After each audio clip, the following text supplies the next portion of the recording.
नमस्कार दोस्तों, वक्फ संशोधन कानून 2025 पर सुप्रीम कोर्ट का फैसला आया तो कुछ इसी तरह से कांग्रेस पार्टी और उनका इकोसिस्टम कूदने लगा। मुस्लिम संगठन इनसे दो हाथ ऊंचे उछल रहे थे कि हम जीत गए। प्रज्ञा मिश्रा जैसे यूट्यूबर ने तो ढोल नगाड़ों के साथ ऐलान कर दिया कि कोर्ट ने कानून पर ही रोक लगा दी। मोदी सरकार का फैसला पलट दिया। पूरा माहौल बनाया गया कि मोदी सरकार को बड़ा झटका है, ये हो गया वो हो गया। लेकिन शाम होते होते इन सब के चेहरे लटक गए। सब के सब फिर वही विलाप करने लगे कि ये सेकुलरिज्म खतरे में है। सवाल है कि सुबह और शाम में क्या बदल गया। शाम होते होते मुस्लिम संगठन रोने क्यों लगे। सुप्रीम कोर्ट ने वक्फ बोर्ड मामले पर ऐसा क्या फैसला दे दिया। फैसला केंद्र सरकार के पक्ष में है या फिर मुस्लिम संगठनों के पक्ष में। आइए सब कुछ विस्तार से समझने का प्रयास करते हैं। आप चैनल को सब्सक्राइब कर लें, बेल आइकन भी दबा दें।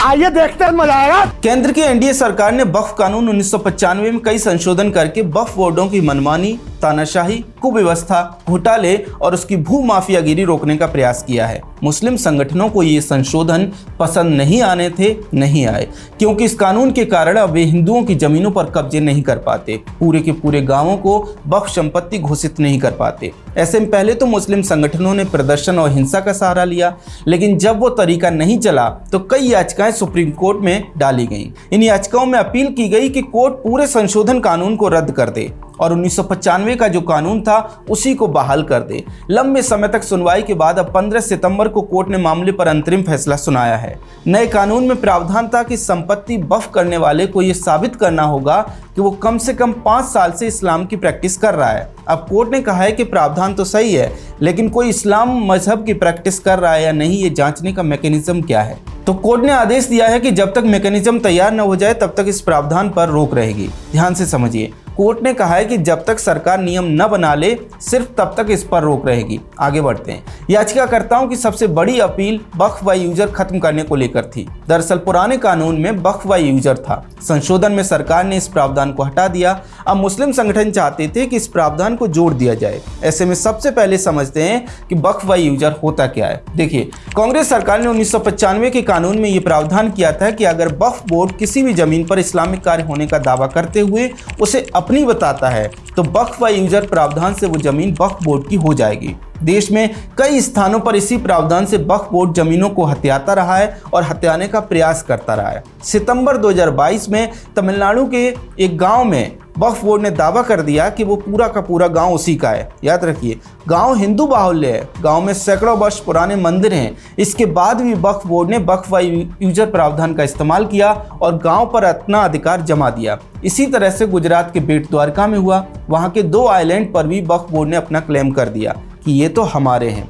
सूरत म्युनिसिपल कॉरपोरेशन को भी वक्फ बाय यूजर का इस्तेमाल करते हुए वक्फ बोर्ड ने अपना बता दिया। बोर्ड ने कहा कि पहले ये बिल्डिंग सराय हुआ करती थी जहां मुस्लिम रुकते थे, यानी इस्लामिक उद्देश्य के लिए इस्तेमाल होती थी, इसलिए वक्फ की प्रॉपर्टी है। बिहार, केरल और कर्नाटक समेत देश के कई हिस्सों में वक्फ बाय यूजर का इस्तेमाल करते हुए वक्फ बोर्ड ने जमीनों पर कब्जे किए हैं।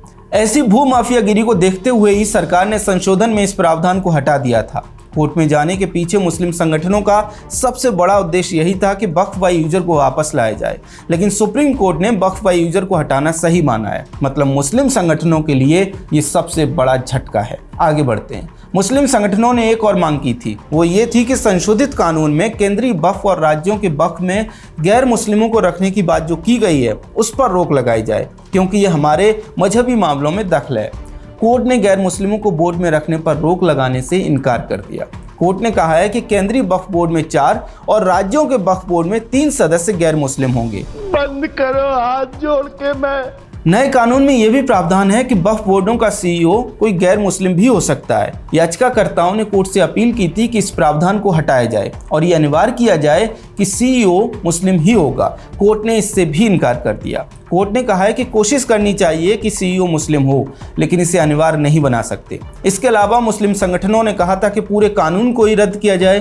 कोर्ट ने ऐसा करने से साफ इनकार कर दिया। उन्होंने ये भी याचिका दायर की थी कि वक्फ प्रॉपर्टी का रजिस्ट्रेशन अनिवार्य करने वाले प्रावधान को हटाया जाए, लेकिन कोर्ट ने इसे हटाने से भी मना कर दिया। मतलब ये कि रजिस्ट्रेशन अनिवार्य है।